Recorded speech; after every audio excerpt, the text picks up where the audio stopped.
Assalamualaikum warahmatullahi Assalamualaikum warahmatullahi wabarakatuh. Perkenalkan, nama saya Saiful Fahmi Idris, NIM F1B020129, mata kuliah Technopreneurship kelas C. Saya akan membahas tentang hakikat technopreneurship, di mana dosen pengampunya adalah Sultan STMT dari Teknik Elektro Universitas Mataram.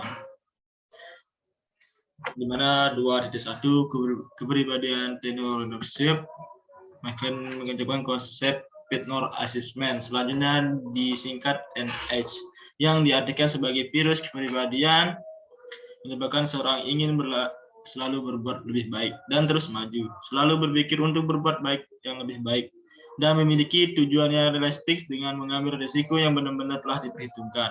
Seorang yang memiliki NH tinggi biasanya lebih menyukai situasi kerja, dapat mereka ketahui apakah akan mengalami peningkatan atau kemajuan atau tidak.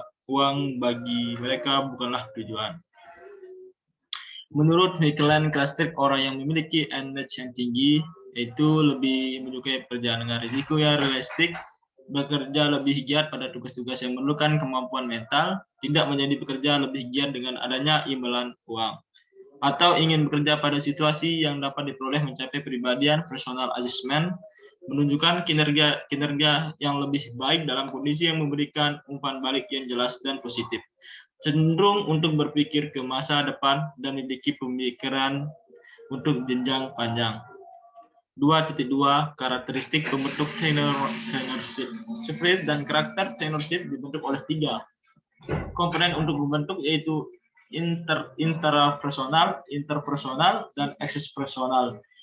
Intrapersonal dan interpersonal adalah merupakan komponen dari faktor soft skill, sedangkan extrapersonal adalah berhubungan dengan kemampuan untuk mampu memberdayakan kedua komponen soft skill tersebut agar mampu implementasikan secara lebih meluas dampaknya.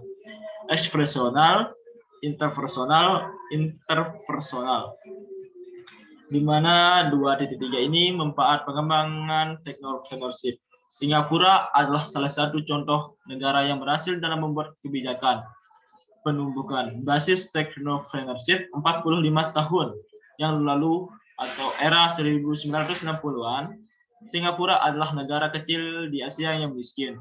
20 tahun kemudian, pemerintah mulai berkampanye untuk menarik perusahaan MNC teknologi tinggi, sedangkan insentif pajak, tenaga kerja terdidik, dan program infrastruktur yang mengagumkan. Dimotori oleh kebijakan investasi besaran oleh pemerintah yang ambil dari tabungan pensiun wajib. Proyek infrastruktur bernama Singapore On, bernilai ratusan juta dolar, telah menghubungkan setiap rumah, sekolah, dan kantor ke internet pada akhir 1999.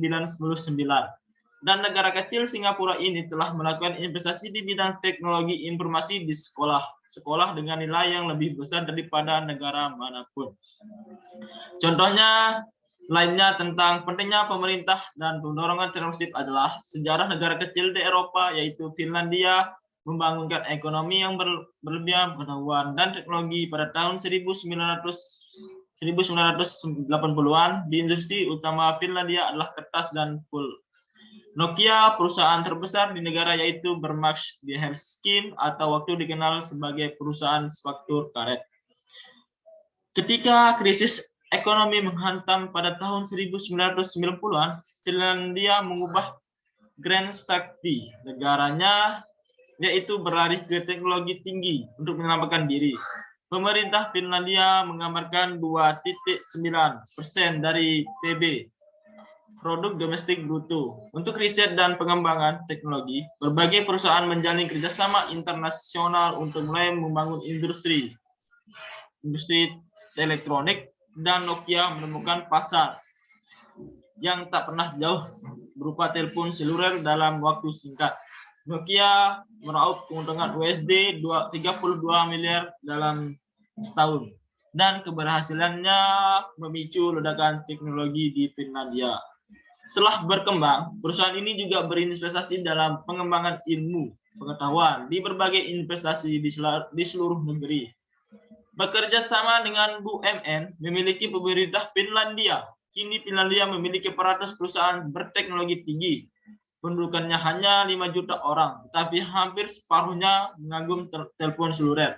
Dan negara yang terkenal dengan danau dan saunanya ini juga membanggakan diri sebagai negara dengan koneksi internet terbanyak di Eropa. 2.4 Kurikulum berbasis kompetensi berbasis technoship. Mengingat bahwa technopreneur adalah merupakan solusi untuk meningkatkan daya saing bangsa bagaimana dimanfaatkan dalam health education long term strategy. Maka sudah seharusnya muatan technopreneur ini dimasukkan dalam kurikulum pendidikan tinggi. Masukkan muatan technopreneur dalam kurikulum pendidikan tinggi ini dapat berupa mata kuliah dengan SKS tersendiri maupun dengan penguatan berikutnya dalam bentuk hidden kurikulum dan proyek akhir.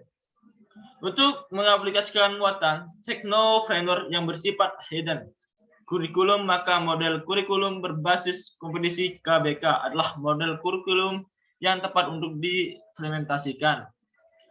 Hasil survei dari benchmark yang dilakukan Cambridge University 2006 terhadap lulusan university di Singapura menunjukkan bahwa pendidikan membantu seorang melakukan startup bisnis. Adapun tekan bilang soft skill dan hard skill yang dibukukan urutan menunjukkan prioritas dalam rangkaian startup bisnis adalah 1. Kemampuan komunikasi, 2. Aspek keteknian, 3. Pembuatan bisnis plan, 3.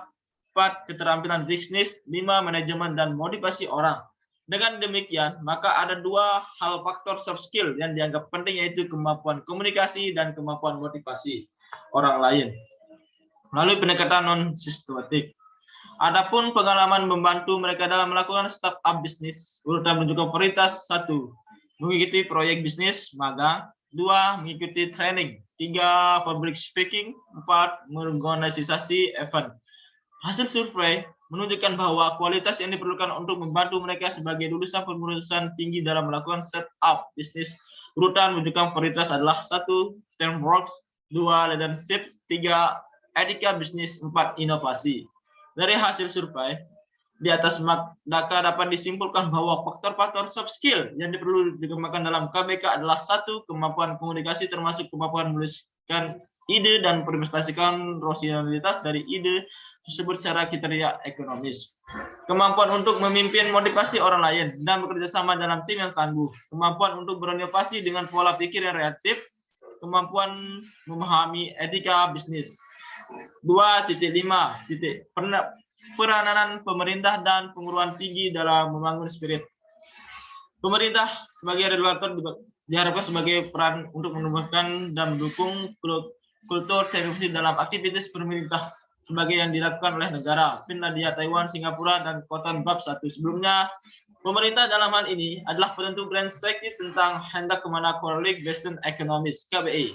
Indonesia ini akan diarahkan mencapai daya saing, sedangkan perguruan tinggi harus mampu menerjemahkan grand strategy tersebut ke dalam restoran dan reno yang tepat, termasuk penciptaan kultur akademis yang mendukung perkembangan spirit technopreneur. Sebagai contoh kultur yang ditambahkan oleh perguruan tinggi Singapura adalah 1. Membangun pendidikan technopreneur sebagai topik yang tidak diwujudkan oleh pendidikan sebagai aktivitas ekstrakurikulum. Memasukkan proyek bisnis ke dalam kurikulum, misalkan mahasiswa dilibatkan dalam proyek kebijakan ekonomis pemerintah. 3. Memasukkan kriteria ke sebagai bagian dari aktivitas ranking perguruan tinggi. Mengadopsi kebijakan manajemen untuk mendorong bersosialisasi intelektual property IT. 5. Meningkatkan kapabilitas pengolah PT dalam manajemen operasi internal. 6. Memilih jalur kendaraan internet internasional rekonener PT yang bernilai ekonomis dengan menyeimbangkan antara pelajaran, penelitian, dan komisialisasinya. Contohnya, kunci ekonomi dari negara Israel ternyata berasal dari dukungan 7 investasi nasionalnya. Sekian dan terima kasih. Bila rekan-rekan saya salah, mohon dimaafkan. Wabillahi taufiq hidayah. Assalamualaikum warahmatullahi wabarakatuh. Till next time. Peace.